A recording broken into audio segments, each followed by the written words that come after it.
Morning, 6th class. This is Richa Sharma, your social science teacher.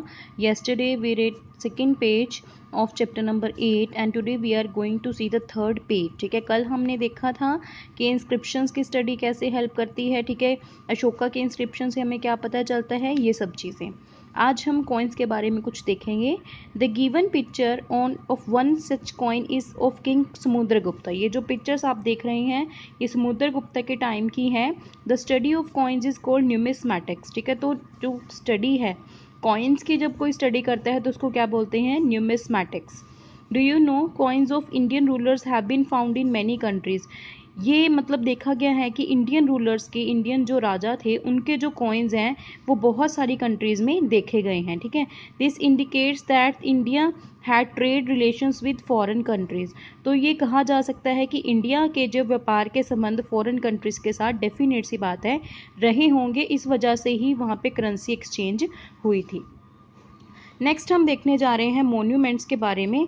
Monuments are the remains of temples, stupas, palaces and forts. तो monuments मकबरे basically इनको हिंदी में कहते हैं. ये किसके रिमेन्स है, ये किसके अंश हैं, टेम्पल्स मंदिरों के, स्टूपास ये गुबंद बने होते हैं जो, ठीक है, इनके, पैलेसेस महलों के, फोर्ट्स किले, ठीक है, इन सब के. These ancient buildings help the historians to collect information about the social and economic life.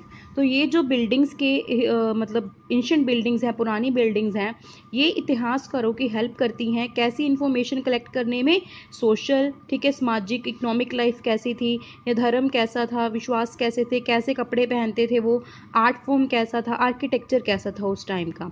Skeletons are also a very useful source of information. तो स्केल्टन से भी काफ़ी इंफॉर्मेशन मिलती थी.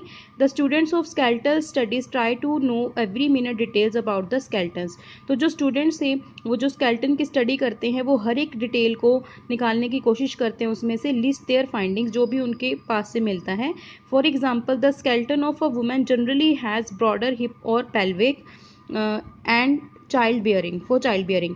तो अगर हम विमेन की बात करें, एक स्केल्टन जब विमेन का मिलता है तो उसके जो हिप है वो थोड़े ब्रॉडर होते हैं, ठीक है, पेल्विक थोड़े चौड़े होते हैं, क्योंकि जो विमेन है उसकी बॉडी चाइल्ड बर्थ के लिए बनी होती है. Jewellery found on the skeletons also helps in determining whether the skeleton belongs to a woman और अ मैन. तो जो ज्वेलरी है, अब ऑब्वियस सी बात है, पुराने जो राजा महाराजे होते थे तो वहाँ पे जो महारानियाँ थी, क्वींस थी, उनको जब उनकी डेथ होती थी तो उनको उनकी ज्वेलरी के साथ ही दफनाया जाता था. ठीक है, तो स्केल्टन मतलब शरीर तो गल जाता है बट ज्वेलरी नहीं. ठीक है, तो ज्वेलरी से पता चल जाता था कि वो जो स्केल्टन है वो मेल का है या फीमेल का है. नेक्स्ट हम देखने की एक एग्जाम्पल है इसमें, सांची स्तूपा. ठीक है, ये भी एक्सकेवेशंस के थ्रू मिला था, तो इससे पता चल जाता है कि मतलब पुराने टाइम पे बिल्डिंग्स कैसी हुआ करती थी. नेक्स्ट हम देखने जा रहे हैं लिटरेरी सोर्स. ठीक है, लिटरेरी सोर्स हमारे जो कह सकते हैं बुक्स वगैरह. ठीक है, all written records of the past are known as literary sources और मैन्यूस्क्रिप्ट्स. ठीक है, सारे ही जो पास्ट रिकॉर्ड्स हैं, लिटरेरी सोर्स हैं, मैन्यूस्क्रिप्ट्स जो हाथ से लिखे गए हैं, वो सारे ही लिटरेरी रिसोर्स से हम कह सकते हैं लिंक्ड हैं. They are very important for the historians. तो हिस्टोरियंस के लिए बहुत ज़्यादा बेनिफिशियल है, ये महत्वपूर्ण है. Before the invention of paper people wrote on dried palm leaves. तो जब पेपर की इन्वेंशन नहीं हुई थी तो लोग जो थे सूखे पत्तों पर लिखते थे. ठीक है, भोजपत्र पे लिखते थे, कॉपर प्लेट्स के ऊपर लिखते थे. Some of the literary sources are as follow. अब कुछ लिटरेरी सोर्सेज के बारे में यहाँ पे हमें इंफॉर्मेशन दी है. सबसे पहले है religious literature, consistence of Vedas. ठीक है, तो रिलीजियस लिटरेचर में बेसिकली क्या मौजूद होता था, वेदों की, ठीक है, study of Hindus and Sanskrit में था. ठीक है, पिटाकास इन ऑफ बुद्धिस्ट इन पाली. तो बुद्धिस्ट की जो पिटाकास थी वो पाली लैंग्वेज में थी. ठीक है, नेक्स्ट है हमारा एंड अंगज ऑफ जैन्स इन प्राकृत. तो जैन्स के जो अंगज हैं वो प्राकृत लैंग्वेज में थे. They tell us about the religious belief, society, customs and traditions. तो हमें बताते हैं पहले के बिलीफ्स के बारे में, विश्वास के बारे में, समाज के बारे में, रीति रिवाज कैसे थे, ठीक है, कैसा ट्रेडिशन था, ये इन सब चीज़ों के बारे में. ठीक है, of the ancient times the Puranas and the epics like Ramayana and Mahabharata also provide useful information of that period. तो जो पुराण थे या एपिक्स थे, ठीक है, रामायण महाभारत जैसे, वो भी उस पीरियड के बारे में काफ़ी हमें यूजफुल इंफॉर्मेशन प्रोवाइड करते हैं.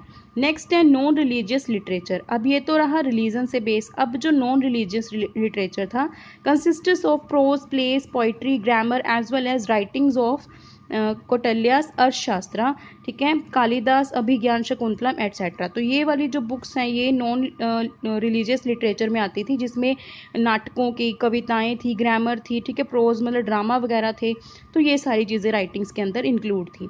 नेक्स्ट है हमारा the secular literature throws light on the life of people of that period. तो सेकुलर लिटरेचर था जो उन लोगों की जिंदगियों के बारे में, मतलब कुछ स्पेसिफिक पर्सन के जिंदगियों के ऊपर बुक्स लिखी गई थी, वो सेकुलर लिटरेचर में आती हैं। The account of events, foreign pilgrims and travellers like फाहिन from China, ठीक है, एम्बेसडर्स लाइक मैक्सिनिस ग्रीक जो था, ठीक है, who visited India in earlier times are also important source of information about ancient India history and culture. तो जो Chinese फाहिन आया था, जो चाइना से था, ठीक है, ये चाइनीज़ मतलब दूत थे, ये मैक्सिनिस था ग्रीक से, उन्होंने भी इंडिया में विजिट किया और जो सारा सोर्स ऑफ इंफॉर्मेशन है एंशिएंट इंडिया के बारे में, कल्चर के बारे में हमें हिस्ट्री का प्रोवाइड किया। ठीक है, so this is sufficient for today.